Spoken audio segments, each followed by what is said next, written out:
Assalamualaikum warahmatullahi wabarakatuh. Alhamdulillah wassalatu wassalamu ala Rasulillah wa ala alihi wa sahbihi wa mawalah. Perkenalkan, nama saya Arfan Syah Ramadan, mahasiswa UIN Syarif Hidayatullah Jakarta, Fakultas Usuluddin, jurusan Ilmu Hadis, semester 6. Pada kesempatan yang berbahagia ini, saya akan membahas terkait hadis di Indonesia, yang dimana mata kuliah tersebut diampu oleh Bapak dosen Fahrizal. Pada kesempatan kali ini saya ingin memaparkan sosok seorang ulama besar Nusantara, yang dimana beliau sangat berjasa dalam perkembangan ilmu-ilmu keislaman, ya khususnya di dalam ilmu hadis. Siapa beliau? Beliau adalah Abdur Rauf As-Singkili. Perlu teman-teman ketahui bahwa beliau adalah seorang sufi, seorang mufassir, ahli fikih, dan beliau adalah tokoh tarekat Syatariyah. Apa itu tarekat Syatariyah? Tarekat Syatariyah itu adalah tarekat, suatu aliran atau jalan spiritual dalam keislaman, yang dimana jalan tersebut hanya berfokus terhadap mendekatkan diri seseorang kepada Allah Subhanahu wa Ta'ala. Dan tarekat tersebut pertama kali muncul itu tepatnya di India pada abad ke-15. Seiring berjalannya waktu, pada abad ke-16, kemudian tarekat tersebut berkembang pada abad ke-17, tepatnya di wilayah Aceh dan Nusantara secara global. Sedikit kita mengulas terkait biografi Abdur Rauf As-Singkili, yang dimana beliau lahir pada tahun 1615 Masehi, bertempat di kota Singkil, yang dimana Singkil itu bertempatan di Kabupaten Aceh. Adapun wafat beliau pada tahun 1693 Masehi.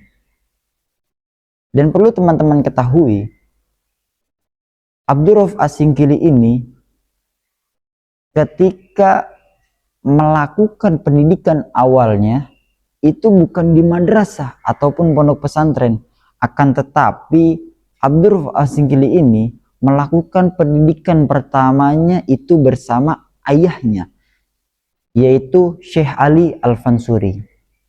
Kemudian setelah beliau melakukan pendidikan pertamanya, beliau melanjutkan studinya ke berbagai kota-kota ilmu di Timur Tengah.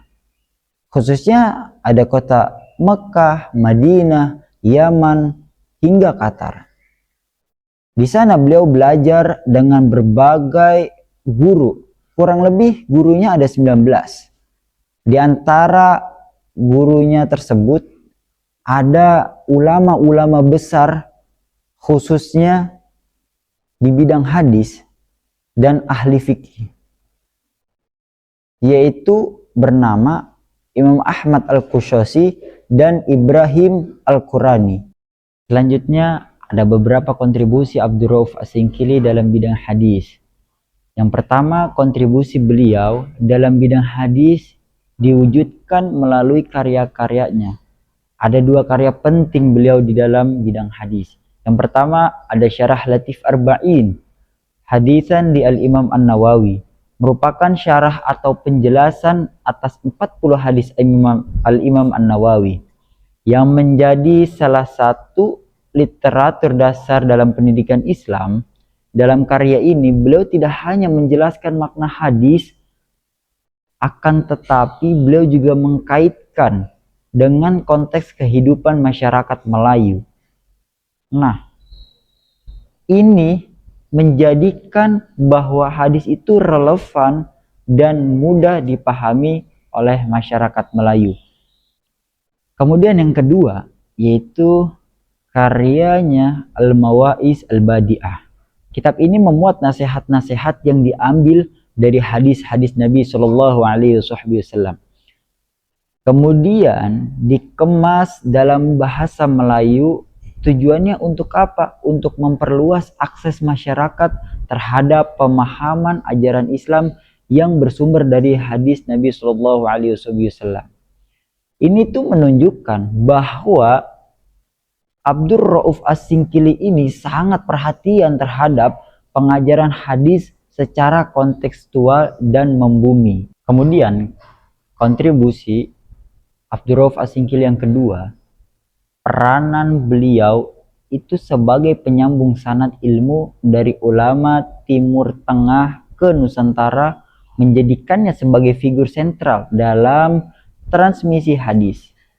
Beliau telah mendidik banyak murid seperti Syekh Burhanuddin Ulakan dan juga Syekh Abdul Muhyi Pamijahan, yang kemudian mereka ini menyebarkan ajaran Islam dan hadis ke Minangkabau dan tanah Jawa.